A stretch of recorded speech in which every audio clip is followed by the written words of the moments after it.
Ralph Nader's novel is called Only the Super Rich Can Save Us.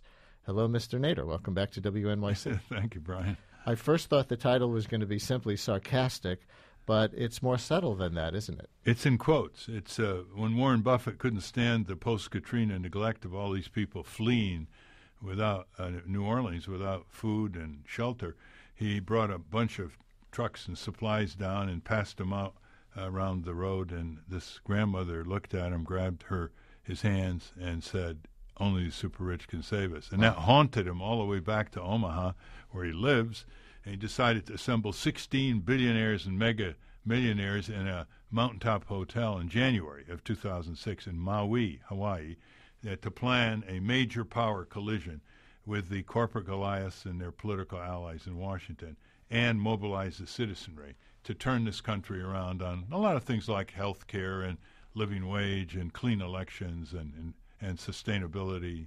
And just to be clear for our listeners, everything you just said is fiction from your book, right? The quote from the New Orleanian, the summit in Maui. Yeah. These are all plot points in your novel, correct? Yeah, it's called The Practical Utopia. It's not a novel. That was too restrictive.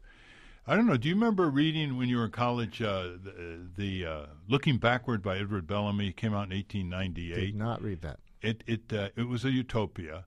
He fell asleep, woke up in the year 2000 in America, and everything was hunky-dory. Anyway, it sold 1 million copies and really inspired the progressive movement that was, developing in those times.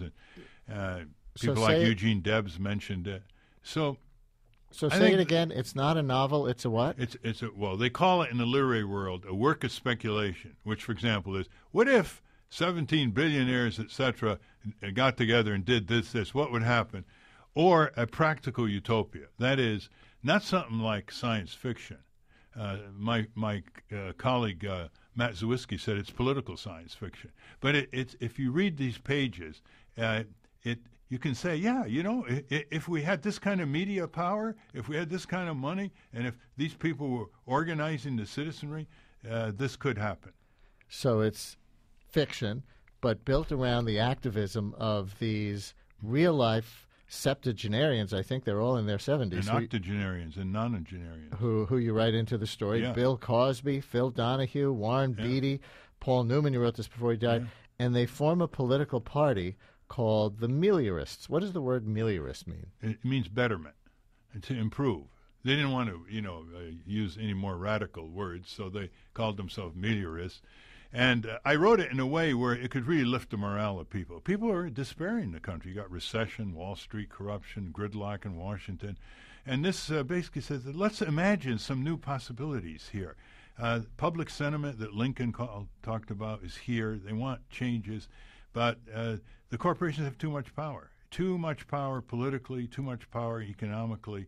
And the taking on of Walmart on behalf of the workers by Saul Price is a great chapter here. Saul Price started the major discount store movement.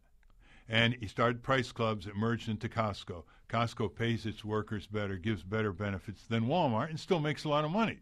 So he decides to unionize Walmart. And when they heard that Saul Price was coming, they were like terrified. The board of directors, he gets billionaires to call and pull strings on the board. He mobilizes pickets and so on, ex-Walmart employees. What it says is we're amateurs in the citizen movement compared to the meticulous organization of corporations. It's like a little hill compared to Mount Everest. And it says, look, don't despair. If we had a more level playing field in terms of media and resources, shoehorns, catalysts, this country could turn around if you shift power from the few to the many. So did you call the real life Saul Price and say, look, I'm putting you in my speculative future as the guy who organizes Walmart workers? What do you think about that? Well, I know him, and I know a lot of these, and I've talked with them. And I gave him a heads up when I finished. Obviously, you don't tell them when you're writing it because you don't want them to help write it. But I don't lobotomize them and start them new in the fictional characters. I say, well, what did William Gates Sr. and Georgia Mayo? Well, they really believed in access to justice for the little guy, like courts, right? And Peter Lewis, Progressive Insurance. Well, he believes in loss prevention. trying to reduce claims by saving lives through safer cars, and he put airbags in his company fleet before most companies did. So that's what I did. And Saul Price is a great philanthropist. He is a real believer in training youngsters and inner city revitalization. So I'd really just expand them.